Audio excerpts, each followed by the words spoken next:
On the night of November 9th, 1898, Alex Manly received an anonymous message.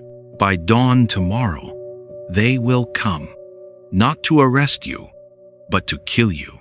Manly turned off the lamp, stepped out the door, and never looked back. A few hours later, the entire building was in flames. This was not just a building fire. It was the opening shot of the only successful coup d'etat on American soil. A truth that was deliberately mislabeled for more than 100 years as a race riot known as Wilmington, 1898. To understand why they had to burn Manly's newspaper office, you must see what they were trying to destroy, a multiracial dream that was becoming reality. In 1898, Wilmington was the largest city in the state. More than half of its population was African American. But unlike much of the segregated South, black citizens here were prospering. Look at 7th Street. There stood the office of attorney Armand Scott, who had recently won cases against major insurance companies. There was the medical clinic of Dr. Thomas Mask, and there was Daniel Wright, a skilled cooper whose workshop was filled with orders. They were not only building prosperity for themselves. Together with poor white citizens, they formed a political alliance known as fusion. Black voters joined with poor white farmers, people who were also exploited by the land-owning elite and pushed outside the system of power. The coalition won the elections of 1894 and 1896, placing black citizens in positions as judges, police officers, and members of the city council. Wilmington became living proof of something powerful. When racial barriers are broken, everyone can rise. But for the old white elite, this prosperity represented an existential threat. They could not accept sharing power with people they had once considered slaves. The conspirators understood one thing clearly: they could not win through legitimate ballots. The Fusion Coalition had already proven that in 2 consecutive elections. So they turned to the most powerful weapon of the time, the press. Josephus Daniels, a powerful newspaper publisher, coordinated a propaganda campaign that lasted for 9 months. Every morning, white citizens opened their newspapers and were confronted with crude cartoons portraying black men as monsters, stealing jobs, and threatening white women. The phrase "Negro domination" was repeated again and again, like a wound that was constantly being reopened. In 1897, a prominent white woman named Rebecca Felton delivered a speech at a farmers' conference in Georgia. In that speech, she called on white citizens to lynch 1,000 Negroes a week, if necessary, to protect white womanhood from black men. The speech was reprinted and praised by newspapers across the South. Alex Manly read that speech, and he decided not to remain silent. When Alex Manly wrote an article daring to speak the truth about consensual relationships between people of different races, Daniels immediately seized the opportunity. Manly's article was cut, distorted, placed under sensational headlines, and distributed across the state as proof of what they called unforgivable arrogance. Alex Manly's name appeared on the front pages of 7 newspapers for 8 consecutive weeks, not to debate him, but to inflame the public. And when the psychological fire was hot enough, the conspirators unleashed the second half of their plan. The red shirts appeared. They rode on horseback, carrying rifles, and patrolled the streets near black neighborhoods in the days before the election. They stood at the roads leading to polling places and simply stared, hands resting on the grips of their rifles, eyes fixed on every person who passed by. They did not need to fire a single shot. The message was already clear: if you vote, we will come back. Black Witness Interview, 1900. They stood there from early morning. They didn't need to say anything. Just looking was enough. I knew that if I stepped outside, I would not return. In the November election, the white Democratic Party won a majority in the state legislature. But in Wilmington, the fusion government was still in place, legally elected, currently serving, and unable to be removed simply by the results of a statewide election. The opposition needed one more step, the final step. On the night of November 9th, a group of white leaders drafted a document called the Wilmington Declaration of White Independence. They delivered it to black community leaders and demanded a response before 7:30 the next morning. Its demands were clear. The Daily Record must close permanently and immediately. Manly must leave the city forever. All black officials must resign, comply, or face the consequences. Black community leaders gathered in an emergency meeting and carefully drafted a reply. The letter was sent, but the men who received it did not need to read it, because the decision had already been made before the document was even written. That same night, Manly received a warning and left the city. At 9 o'clock in the morning on November 10th, 1898, 2,000 armed white men, led by Alfred Waddell, marched to Manly's newspaper office. When they found that he was not there, they took their anger out in fire. The Daily Record building burned to the ground, and black smoke covered the skies of Wilmington. But this was only the beginning. After destroying the Daily Record, armed groups spread into Brooklyn, the largest black neighborhood in Wilmington. The sound of a Gatling gun echoed through the streets. They began firing into closed houses. Inside those houses, families pressed themselves against the floor. Mothers covered their children's mouths so their cries would not be heard. Bullets tore through the thin wooden walls. Elderly people who could not run lay under their beds and prayed. Daniel Wright, the skilled cooper, we met at the beginning of this story. The man with orders scheduled for the next month, and the month after that stepped out onto Manning Street. He was unarmed. He attacked no one. He was shot and fell onto the sidewalk. He died a few hours later. Thousands of people fled the city in panic, running into the swamps along the Cape Fear River, where thick vegetation, knee-deep mud, and freezing November water offered the only chance of hiding. The people who ran into the swamps that night were not the poorest residents of the city. They were lawyers, doctors, teachers, and businessmen, the upper class of Wilmington's black community.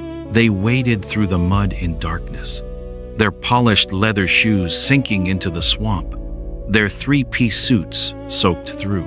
Mothers ran carrying their children without shoes. Grandfathers removed their own coats and placed them over the shoulders of their grandchildren, then sat trembling in the cold November wind. The Wilmington police did not intervene. The state militia was deployed, but not to protect those who were being shot. They were deployed to arrest black citizens. The only standard for being arrested that day was simple: being outside and being black. 2:00 p.m. City Hall. The coup is completed. While blood was still being shed in the streets, Waddell led a group into City Hall. The city council was holding an emergency meeting in the midst of chaos. Through the windows, gunfire could still be heard from the Brooklyn district. Outside the gates, armed men stood waiting. Waddell presented a single demand: every council member and mayor, Silas Wright, must resign immediately. No negotiation, no delay. They signed. The legally elected representatives of Wilmington placed their signatures on resignation papers while gunfire still echoed in the distance. Alfred Moore Waddell was appointed the new mayor, not by election, not by any legal procedure, but by the decision of the men with guns in the room. In only a few hours, a lawful government had been erased at gunpoint. This was something the United States Constitution defines as treason, and none of the men who carried it out were ever prosecuted for a single day. After that day, Wilmington was never the same again. The initial official death toll was 11. An investigative commission in 2006 estimated the death toll to be between 60 and 300. This accounted for those who died in the swamps and those who died from their wounds in the following weeks. That wide gap does not exist because of a lack of investigation. It exists because the deaths of black citizens in Wilmington in 1898 were not recorded as though they mattered. More than 2,000 black residents left Wilmington within a single year, not because they chose to, but because they were forced to choose between their lives and their city. Attorney Armand Scott was escorted to the train station with the condition that he never return. A judge was forced onto a train and expelled. Businessmen abandoned enterprises that had been built over generations. The houses they left behind were purchased for trivial sums. Empty shops were seized. The black upper class was erased in a single day, and the wealth, opportunity, and social capital they had accumulated over many years disappeared with them. But what was even more frightening than the violence was what came afterward: silence. Josephus Daniels, the architect of the 9-month propaganda campaign, was never prosecuted. He continued to rise in influence and later became Secretary of the Navy of the United States under President Wilson. Franklin D. Roosevelt served as his assistant. In the memoirs he wrote before his death, he described Wilmington, 1898, as the liberation of North Carolina. Not once did he use the word coup. Alfred Waddell remained mayor until 1905. He died in 1912, and his obituary described him as the hero who saved Wilmington. President William McKinley, the man who had full federal authority to intervene, did nothing. And in North Carolina schools, for the next 70 years, the events of November 10th, 1898, were described as a race riot. Calling Wilmington 1898 a riot was not only historically inaccurate, it was a deliberate choice of language designed to shield those who carried it out from the word that truly described their actions. It was not until 2006 that the official investigative commission of the state of North Carolina finally used the correct term in a legal document: coup. The event was cut out of public memory, as if it had never happened. Meanwhile, the men who carried it out continued to be praised as heroes in social clubs, in holiday speeches, and in streets and public buildings named after them. And Wilmington became a blueprint. Virginia, Georgia, Alabama, Mississippi, one southern state after another, observed what had happened in Wilmington and applied the same model: systematic propaganda to create fear, organized violence to enforce power, and election reforms designed to permanently eliminate black political opponents. No one paying a price in Wilmington sent a clear message: this could be repeated anywhere. Alex Manly died in 1944 in Philadelphia. He rebuilt his life from the beginning, after leaving Wilmington first as a printer, then as a real estate agent. He never rebuilt the Daily Record, but he never stopped writing about Wilmington, not with bitterness, but with the calm clarity of someone who had witnessed the worst that human beings can do to one another, and continued living. Alex Manly article, 1924. I do not regret that article. What I regret is believing that the truth could protect anyone in the American South in 1898. Manly never received any compensation or apology from Wilmington before his death. At that time, the story of Wilmington was still being described in textbooks as a race riot.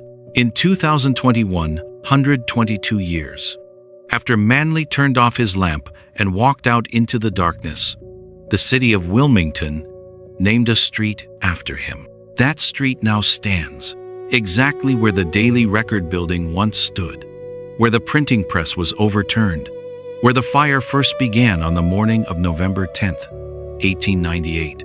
1 year later, the largest newspaper in Wilmington published an editorial apology for the role local journalism had played in inciting the violence of 1898. This was exactly 123 years After the headline, "This Negro Insults White Women," first appeared in print, Manly's printing press was burned to ashes. But the street that now bears his name guides people through the very place where history was once erased.